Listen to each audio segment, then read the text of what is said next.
Hello friends, welcome to நெல்லை சீமை சமையல். நாம் இன்றைக்கி பார்க்க போகிற வீடியோ என்னென்னா, எங்கள் வீட்டில் இருக்கிற க்ளோ ஃபிஷ் பற்றி தான் பார்க்க போகிறோம். இந்த க்ளோடெட்ரா வந்து பார்க்கறதுக்கு ரொம்ப அழகாக இருக்கும். ஒரு 4 கலர் எங்கள் வீட்டில் இருக்குது. Red, yellow, green, violet. இந்த 4 கலருமே பார்க்க அவ்வளோ சூப்பராக இருக்கும். காலையில் எந்திரிச்சு வந்து நாங்கள் பார்க்குற மொதல் விஷயம் என்னென்னா, அந்த ஃபிஷ் தான் பார்ப்பேன். ஏன்னா அது பார்க்கும்போது ரொம்ப ப்ளசண்ட்டாக சூப்பராக இருக்கும். இதோட ப்ரீடிங் பற்றி தான் நான் இப்போ சொல்ல போகிறேன். அது பார்த்திங்கன்னா, காலையில் எழுந்திரிச்சி வந்தோடனே என் பையன் முழிச்சு எழுந்திச்சி வந்து பார்த்துட்டு சொன்னான், அம்மா 2 மீன் சேஸ் பண்ணுதும்மா, அதை பாருங்கம்மான்னு சொன்னான். நானும் வந்து பார்த்தா ஒரு ஃபீமேலை வந்து மேல் நல்லா சேஸ் பண்ணிகிட்டு இருந்துச்சு. ஃபீமேலோட வயிறு வந்து நல்லா குண்டாக இருந்துச்சு. உடனே அம்மா இதை வந்து ஒரு தனி தொட்டில் எடுத்து போடுவோம், ப்ரீடிங் விடுவோமான்னு சொல்லிகிட்டே இருந்தான். சரி, நானும் எதுக்கு விட்டு தான் பார்ப்போமே அப்படின்னு சொல்லிட்டு ஒரு குட்டி டப் எடுத்து ஃபிஷ் டேங்க்லேருந்தே ஒரு 2 கப்பு தண்ணி ஊற்றி ஃப்ரெஷ் ஆரோ வாட்டர் ஊற்றி இந்த 2 மீனையும் பிடிச்சி போட்டேன். இந்த ப்ரீடிங் பற்றி சொல்லணும்னா, நாள் தான் நான் வந்து அக்வேரியம் ஷாப் போயிருந்தேன். அங்கே அந்த மேடம் என்ன சொன்னாங்கன்னா, நான் கேட்டிருந்தேன். குட்டியாக 3 வெரைட்டியாக வச்சுருந்தாங்க. குட்டியாக கொஞ்சம், அப்புறம் மீடியம் சைஸ், அப்புறம் பெரிய சைஸ்.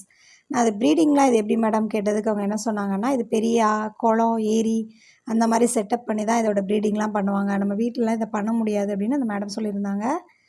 நாங்கள் பார்த்தா 2 மீன் சேஸ் பண்ணுறதை பார்த்து நானும் ஒரு நம்பலாம் இல்லை, சும்மா பிடிச்சி போடுவோமே, அது எப்படி வருதுன்னு பார்க்கலான்னு போட்டேன்.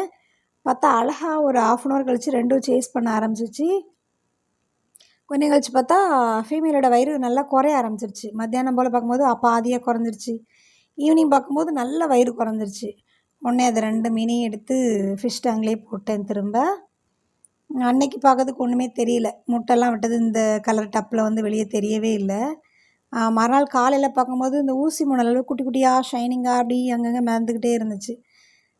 அப்புறம் மத்தியானம் பார்க்கும்போது நிறைய வந்துருச்சு. ஈவினிங் பார்த்தா செம சூப்பராக இருக்குது. மறுநாள் காலையில் வந்து ஓப்பன் பண்ணி பார்த்தா எவ்வளோ ஃப்ரைஸ் பாருங்கள். ஒரே ஒரு ஜோடி க்ளோடெட்ரா ஃபிஷ்ஷோட ஃப்ரைஸ் தான் இது. பார்க்கறதுக்கு அவ்வளோ சூப்பராக இருக்குது. நான் போட்டது ரெட் கலர் தான். எல்லாமே ரெட் கலரில் சூப்பராக இருக்குது பார்க்கறதுக்கே. நான் வந்து இதை நம்பவே இல்லை. இது வந்து ஏன்னா அவங்க நாள் தான் அப்படி சொல்லியிருக்காங்க. மறுநாள் நமக்கு ப்ரீடாகி இவ்வளோ ஃபிஷ் கிடச்சிருக்கேன்னு நம்பவே முடியல. அவ்வளோ சூப்பராக இருக்குது. இந்த வீடியோட எக்ஸ்டென்ஷன் வேணும் அப்படின்னா ப்ரீடிங் அப்படின்னு சொல்லி கமெண்ட் பண்ணுங்கள். உங்களுக்கு இதோட ஃபுல் வீடியோ கொடுக்குறேன். இது பார்க்கறதுக்கே அவ்வளோ அழகாக இருக்குது. இதை நான் எப்படி வளர்க்க போகிறேன்னு தான் எனக்கு தெரியல. ஏன்னா இதை பற்றி எதுவுமே தெரியாது. சும்மா ஒரு ஜஸ்ட்டு பிடிச்சி போடலாமேன்னு பிடிச்சி போட்டதுக்கே இவ்வளோ ப்ரைஸ் கிடச்சிருக்கு. Thank you friends, welcome.